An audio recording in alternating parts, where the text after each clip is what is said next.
Hey there YouTube, I'm Yukitsu, this is the Yukitsu Times, welcome to my channel, and welcome back to Amnesia, a machine for pigs, as I start trotting around in this dark... Listen, Papa, hold the egg to your ear, you can hear the sea. Okay, I'm really getting the picture that that must be the stone from the first Amnesia. Ooh, they've added light flicker. That is, you know, kind of a more modern thing usually. It's usually... Well, I guess this is technically a flashlight, this lantern. But, you know, usually they just add that, do not upset the acquisitions. Must be talking about pigs, I guess. Okay, is this a paper I can take? Yes. These final thoughts. What exhumation is this? What rotten fruit? What bestitching of parts?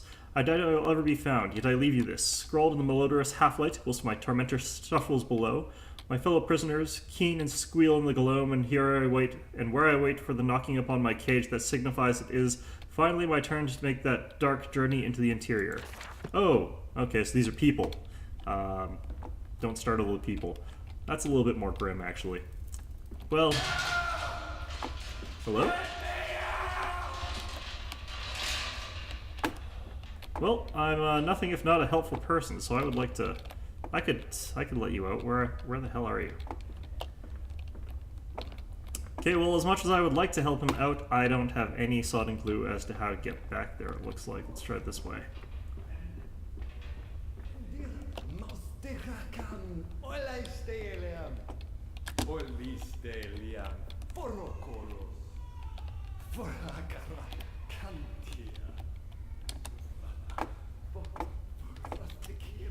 Sounds Spanish, maybe? Whoa, there he is. Looked like a pig. Alright. Well, I kind of want to follow the pig, but, let's go down this way, look for notes first. Now, he looked like he'd been stitched, like, cut in half and then stitched back together, which, I don't actually know why you would want to do that. That sounds like a horrible waste of a good pig. I mean, I guess you could still cut him into bacon, but why wouldn't you just cut him into bacon when you cut him in half?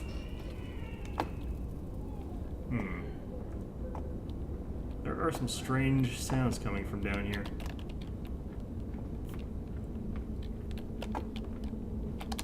Get the feeling that this Mandus fellow is a bit like Alexander in that he is just drawing from a large number of people for some sort of nefarious purpose. Let's see. I'm not entirely sure, though, where Amnesia comes into for this character. I'm not sure if it does.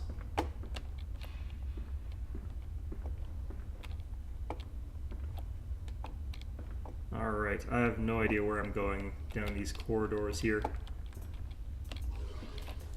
I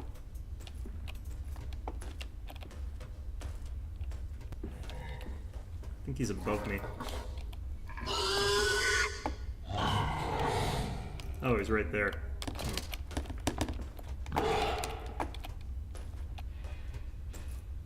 Right. Well, I guess I should turn the lamp off and stand in this corner. Promptly get killed by whatever this is. I don't think I have a sanity meter in this game.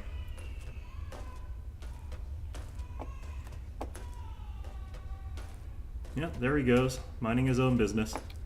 Alright. Well, let's see. Question now is, can I turn on my lamp without him coming back here?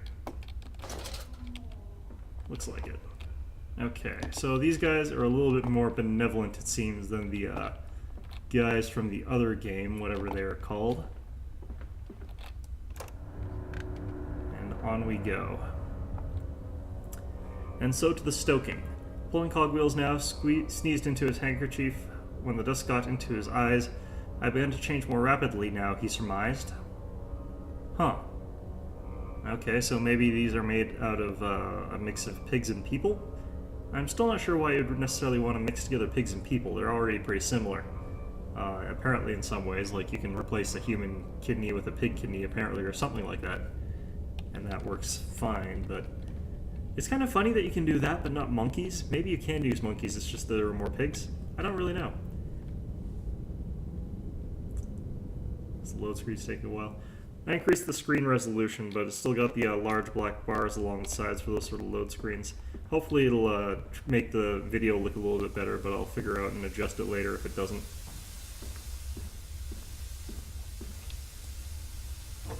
No, pulls it in, okay. This place certainly does have a lot of secret rooms. Yeah, it's locked. There we go.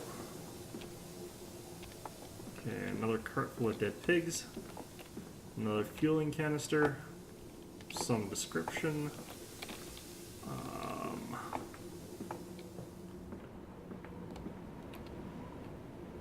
This one's empty though, so I don't think I'll be able to do any fueling with it. Now where the hell am I? It's also locked. Out into the weary streets of London.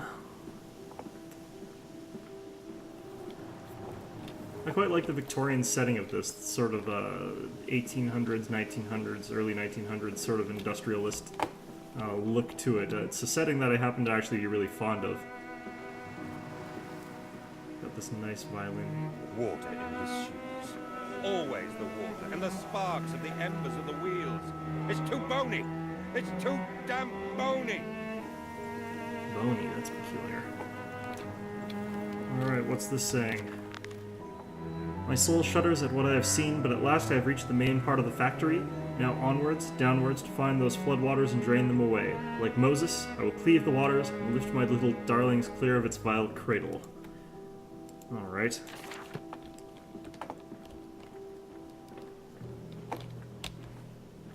I like the journal notes in this one a lot more than I like them in Amnesia Dark Descent. They're a lot more interesting in their own right as opposed to just being puzzle hints. So in Amnesia, damn it. The hell, man. I almost got crushed there. Alright, there we go. In Amnesia, they were basically just puzzle hints and they would just tell you where to go or what to do, but they wouldn't actually be all that interesting to read. These ones are quite poetic. They reveal a little bit more, I think, about who Mandus is as a sort of character than what Daniel was saying. I mean, Daniel was just sort of sniveling. Alright, where are we now? This is a peculiar place. These men, Professor, these so-called men of vision, they would shackle the masses to a wheel and turn it till their backs break. All for that opiate, the lure of profit. These fools who lackey them, these priests, these officials, this government, they make pigs of us all. But what solution, my dear man? How to break a cycle? You cannot simply remove the promise of a better world for these unfortunates. In the workhouses, in the orphanages, the belief in heaven is surely the only succor one can find. We do not need to wait. We can bring forth paradise now. We can speed the passion. With only a small sacrifice, we can hold the apocalypse. With just a small sacrifice, we can free our shackles and deliver them to paradise now.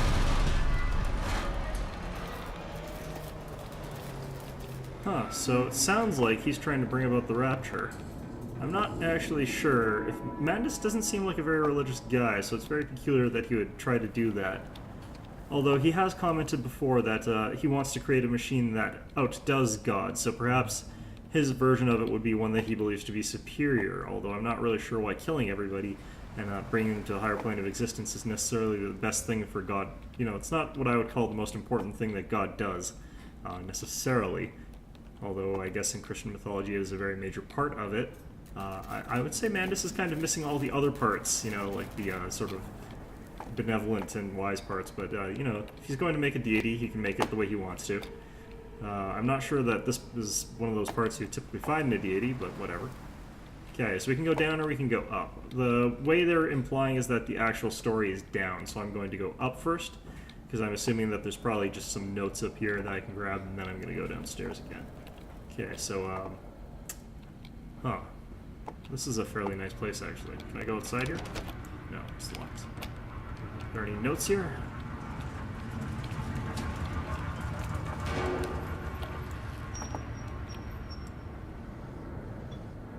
Was that a note or is that just oh. Hear me, Mandus. I am compromised. Our contacts must be brief and occasional. Beware the wretches who populate this compound. The way you seek is under the pistons. When you meet the saboteur, you will understand everything. The saboteur. Alright, well, let's look for notes anyway. There we go. October 17th, 1899. Each compartment is ergonomically designed with a feed trough at one end, so the product naturally settles into a position ready for the stunning arms to connect to the skull. We use this natural static charge built up by the friction of the carts against the belt to build an electrical charge, which is contained within glass vacuum canisters at the sides of the stunning arm mechanism and delivered along the stun arms via copper cabling. I think the glass vacuum canisters might be Leyden jars or something like that. We have observed that the artificial lightning contained within these canisters seems to calm the product further. Post-stunning, the line tilts sharply to the vertical, the physics of which tips the products upwards to fall directly into the hooks of the bleeding line.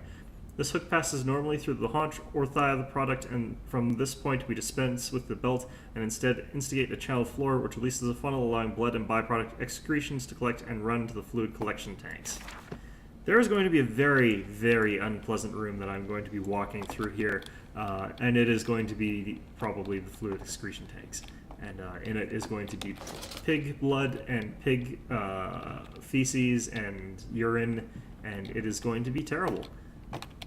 I would really like it if I could just put on one of those masks. That would be amazing. I probably wouldn't be able to see as there are no eye holes in it. Wait, is that... No, that's a wire light. The lights like this are quite peculiar to me. I'm not actually sure if those ever existed like that. Okay, so where to next? I guess down.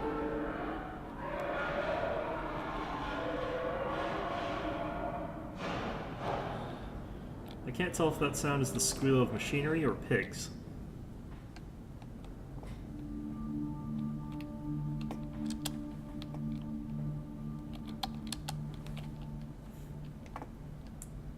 Okay, well, yeah, I kind of understand where this is going. Is there a... Oh, let's not switch this, shovel.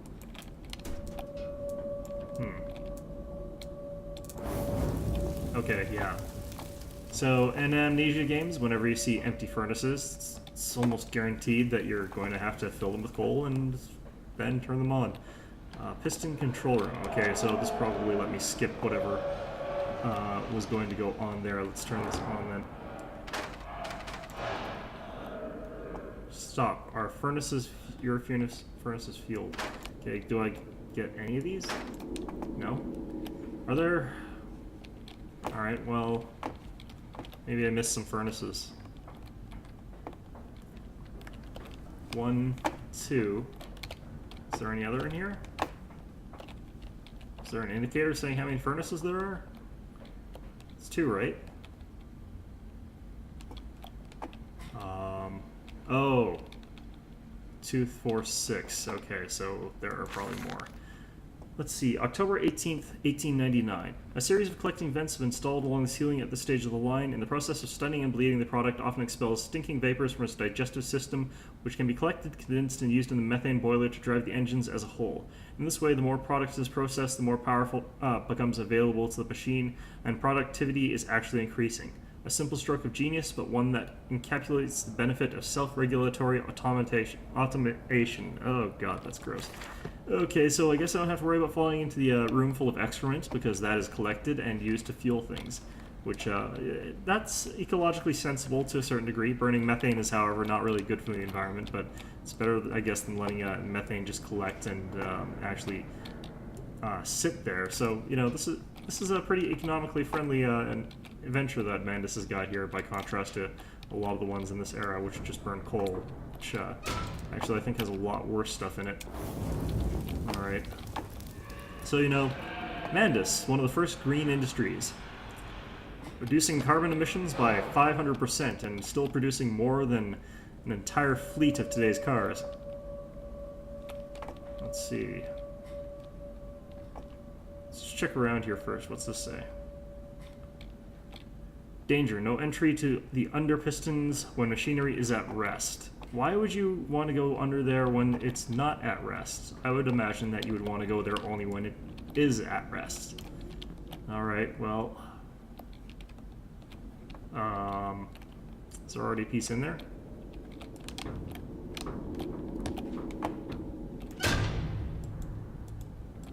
Nope. Okay, so let's see if there's one at the other side here. Why would they make so many coal things? Oh god. One of the advantages of making my resolution a little bit better is that it's easier to see which of these lumps of coal are actual lumps of coal and not just piles of coal dust. Alright. Alright, now what's he saying? The fires are stoked, assuming the same architect is responsible here as with the chemical plant. I surmise the centralized control system regulates and operates the pistons.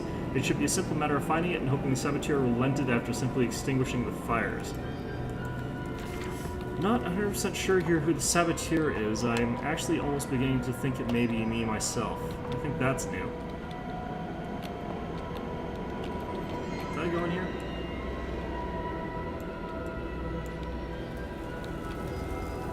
A lot more coal in there, it looks like, than the other ones. Alright, well.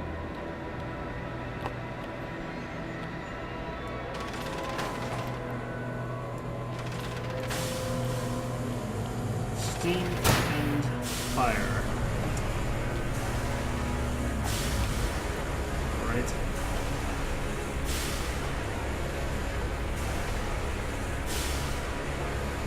I suspect these windows should probably be closed here.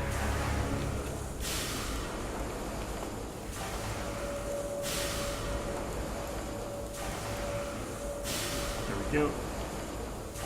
Okay, so I guess that means we can get entrance through... Oh, crap, he's here. Okay, so I guess we have to hide a little bit. No, they haven't actually tried to attack me yet. Maybe these guys are friendly. Somehow I suspect otherwise, but anyway. Where'd he go? He probably ran ahead. Blah. Okay, well, I guess we're following the pig man.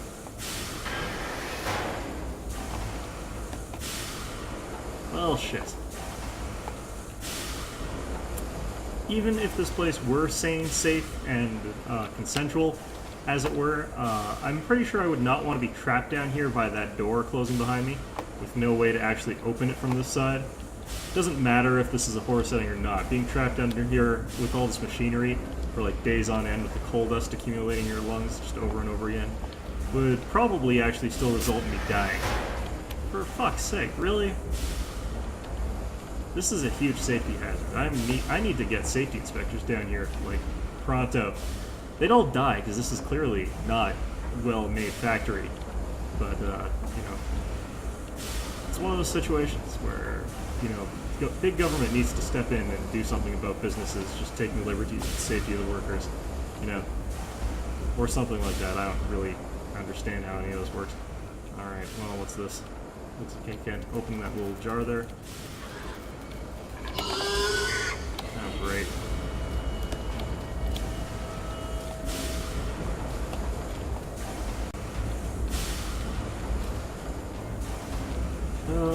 Is that pig gone? Do I actually... I'm curious, like, if anyone knows, does that pig kill you? I'm assuming he must, because, like, that's what you assume a monster would do. But, you know, maybe I'm the monster. Maybe he's just, like, some innocent victim of my terrible, terrible knife butchery, what have you. I think he left. Nope, there he is. Okay, so what the hell? I don't understand what I'm supposed to be doing here. Okay, let's check this. No? Okay, well... We're down here. There's a pig over there. We're trapped down here. Am I supposed to try and run past him, maybe?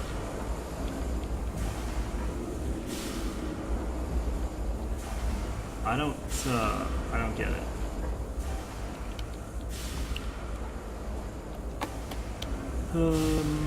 Okay, well, he was sort of on the leftmost side, so maybe I can sneak past him on the right, but I'm not sure where that's supposed to get me to, so Even were I to actually sneak past him, that wouldn't really get me anywhere.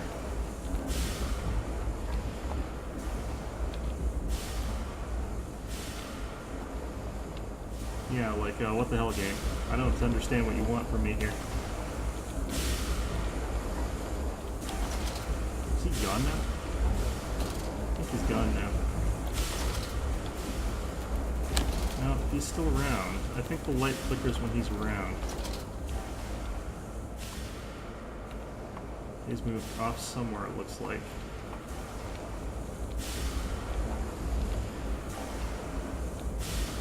Yeah, I don't know what you want from me, game. I don't know.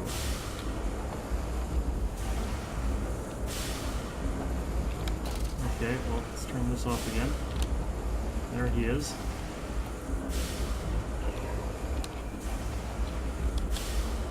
I like how Mandus is not a tremendous wuss like Daniel was. Daniel would be like whimpering like mad right now if it were him. So,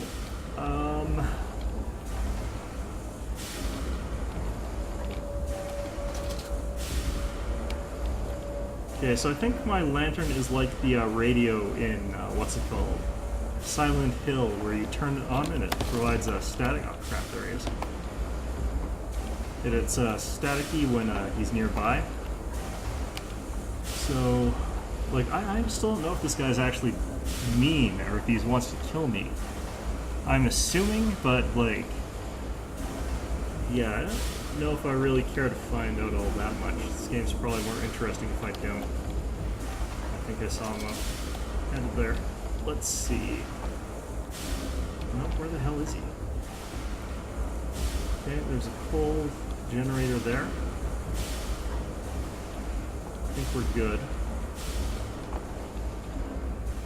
Slowly inch our way forward a bit. Why is this locked? Alright, what's over here? Aha! October 21st, 1899. The product moves now into the bleeding. A system of spring-loaded blades are arranged here. Tension is built via a series of springs that runs along the bleeding line, using the momentum of the product itself to build up the energy for the action ahead. The blades are released at a point of optimum tension as the product passes them. The combination of the speed of release and the sudden stop against the rubber buffers at the side of the line sets the blade spinning rapidly enough to cut the throat of the product. It is a clean, sympathetic, and efficient process. I should point out that at this point they've got a big blade stuck, or a big hook stuck through their thigh. So, you know, sympathetic might not really come into play here, but they are technically stunned at this point in time. The product then continues along the line, and the natural bleeding process is allowed time to occur. The blood collecting in the angled basin at the foot of the line. Secondary spring blades are positioned at 2 further points along the line.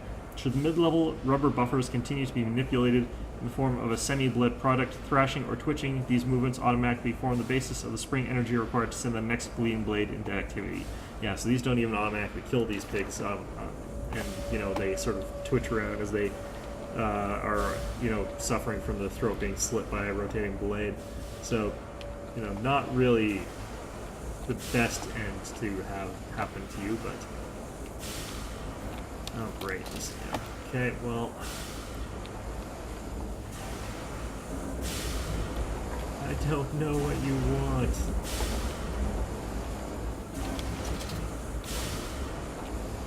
This looks ominous. So I guess this must be some... I don't actually know what this is. This looks like a charcoal conveyor belt for a fuel.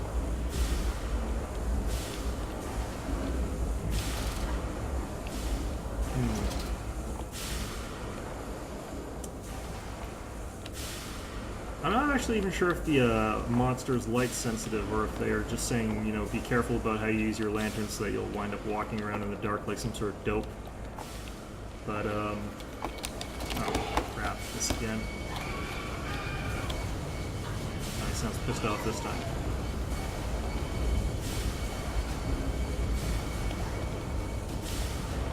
What the hell am I actually doing? I don't know where I'm supposed to go.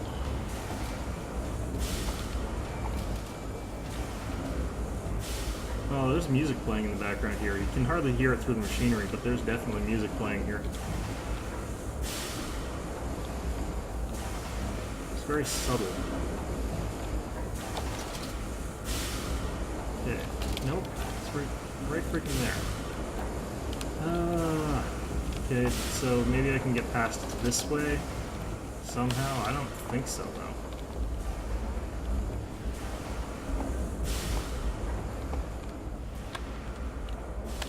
Yeah, no, it doesn't let me up onto this coal line here. And I can't push these boxes. Or pull this box, so... It's not that way. It's not up this way. So, I'm pretty sure that the game wants me to try and get past that pig. But, like, this isn't a sneaking game as far as I'm aware, so... Well, clearly it is.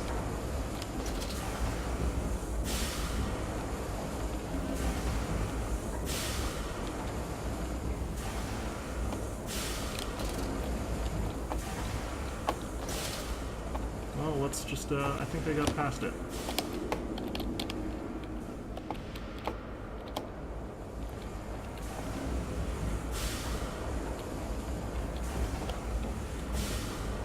Okay, now what?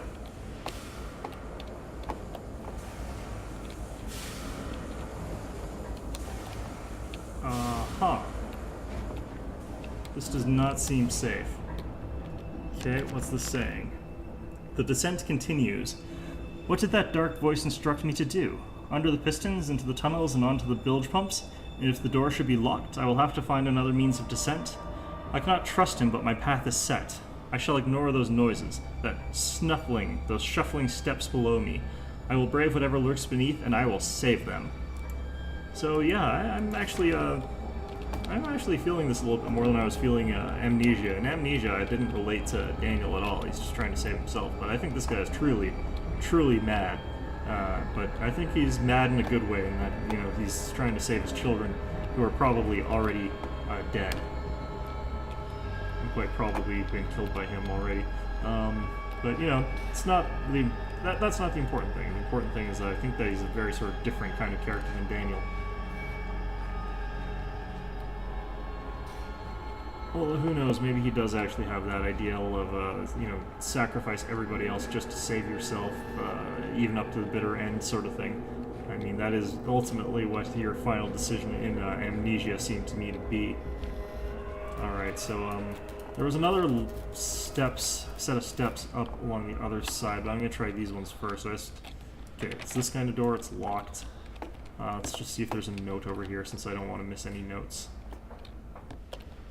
Okay, and it's this kind of door, it's also locked. So apparently, coming all the way down here was a tremendous waste of time. Okay. Or, you know, I'll come up this way and there'll be a pig and I'll have to run away and, like, not be able to because there's nothing behind me to run to. Let's see.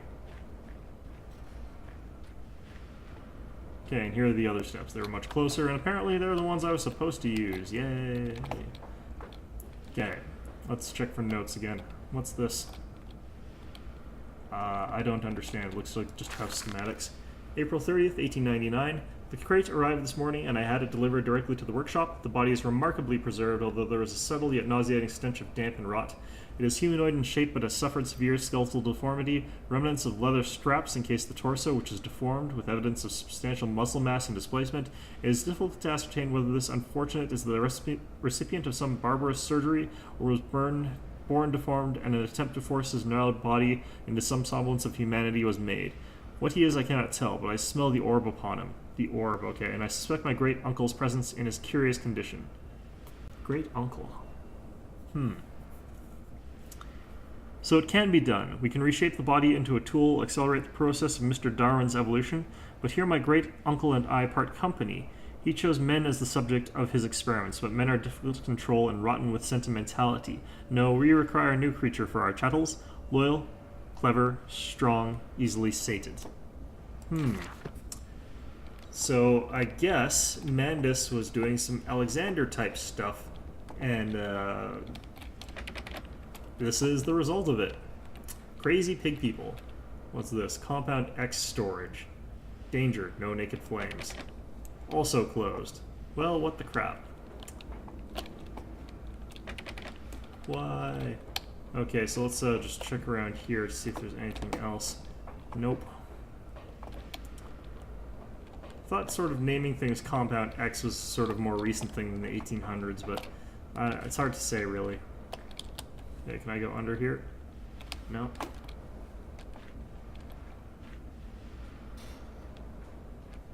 Okay, so I must have missed something, clearly. Can't get up there. Can't get up there.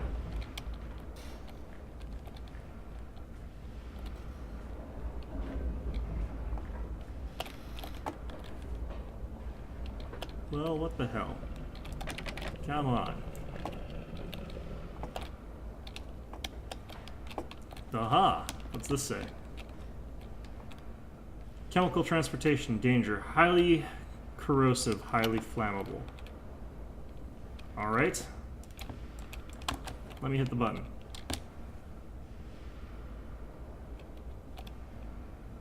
Oh, I have to do this first.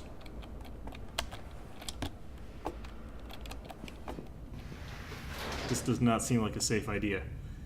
In the nest of eggs. The factory is quiet now. Stumbling the alley, a wrench hung loosely from his hand, oil and grease dripping off it, looking like blood in the half-light. Alright. Well, that is fair enough. So, yeah. Crazy pig monsters. They don't seem that unfriendly. They seem sort of about as friendly as a grumpy pig, but I suspect that these things would be less competent at killing me than that horrible thing without a face that spun. I get the feeling, I just get that sort of distinct feeling coming off these guys. You know, these don't seem quite as instant death sort of thing, but you never know. Well, oh, this wasn't.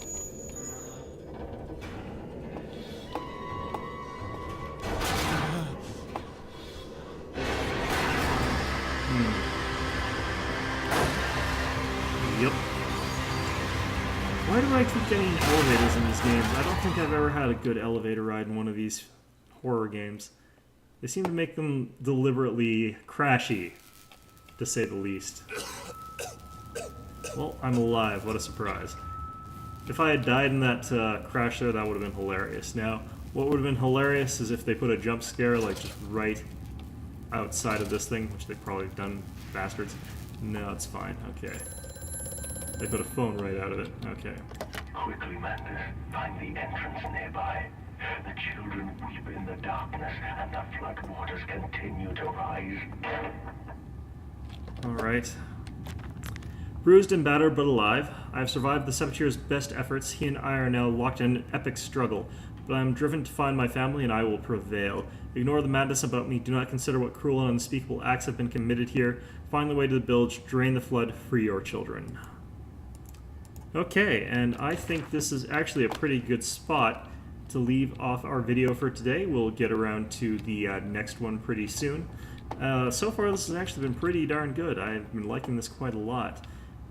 So I hope you found this enjoyable, and of course, as always, I hope to see you all next time.